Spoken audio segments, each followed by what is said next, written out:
problematização do conceito de patrimônio, a priori você precisa entender, primeiro, o que é patrimônio. Então, deixa eu colocar aqui algumas definições de patrimônio, porque isso vai te ajudar bastante. E você vai anotando no seu caderninho, viu? Eu gosto de escrever bastante para dar destaque e você vai anotando, porque eu vou colocar aqui muitas expressões que possivelmente você vai encontrar na prova, beleza? Então, patrimônio, pessoal, pode ser definido como uma herança composta. Herança composta, professor? Olha, não é comum quando, infelizmente, a gente perde um parente, perde um ente querido, e lá no testamento, fazendo alusão ao seu patrimônio, a sua herança, o que é deixado, né? O que é deixado ali para os seus filhos, para a esposa daquela pessoa querida. Então, patrimônio pode ser definido como uma herança composta por um conjunto de bens históricos.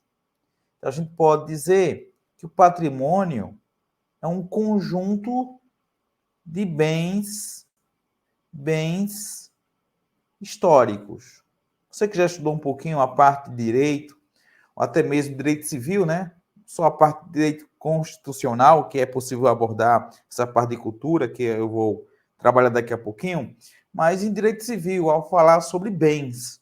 Claro que a gente vai inserir esse conceito aqui nessa perspectiva mais cultural. Então, eu posso dizer que o patrimônio é uma herança composta por um conjunto de bens históricos, e esses bens históricos,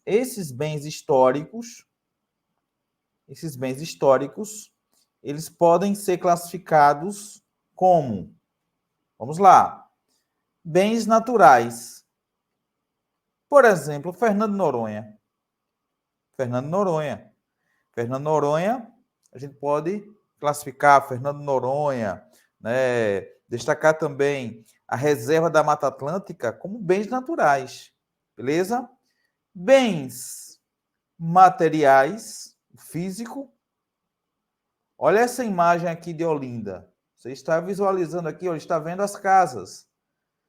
Então, aqui, essa casa é um bem, a gente pode classificar essas casas como bens materiais. Bens intelectuais. Bens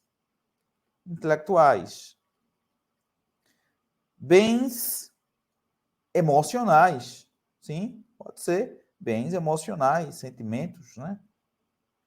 Daí, ao falar sobre patrimônio, esse conceito que você está anotando, a gente pode dizer, então, que patrimônio pode ser definido como uma herança composta por um conjunto de bens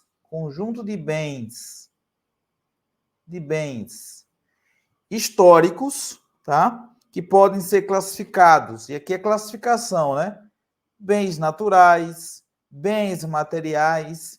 E no próximo compromisso a gente vai detalhar e abordar essa relação dos bens materiais e a questão do sentimento, a questão da identidade, os bens intelectuais, tá? Então, na prática, esses bens consistem, por exemplo, em monumentos. Na prática, esses bens consistem em monumentos, ok? Então, o patrimônio, ele vai estar relacionado ao monumento. Ah, professor, entendi, por isso que o senhor colocou na ordem. Primeiro, para a gente estudar aqui as igrejas, os fortes, porque a gente já pode classificar a igreja, pode classificar, né, determinado aí forte como monumento. Sim, é possível. Então, na prática, tais bens consistem em monumentos, parques nacionais, conjuntos arquitetônicos, sítios históricos, e aí destacando o sítio histórico de Olinda. E veja que nessa perspectiva de patrimônio, professor, eu pensei que patrimônio é a casa. Sim, a casa é um patrimônio. Porque aqui há uma concepção jurídica, né? Você que estuda direito penal, tem lá crimes contra o patrimônio, beleza. Agora eu estou trazendo esse conceito para o aspecto antropológico, o aspecto cultural. Então, daí, a noção, né, de patrimônio, ela é oriunda, né, do meio jurídico privado, mas agora estou migrando para o meio coletivo cultural, dando um significado, né, de essa perspectiva, né, essa noção de patrimônio com esse significado de colecionar, de preservar,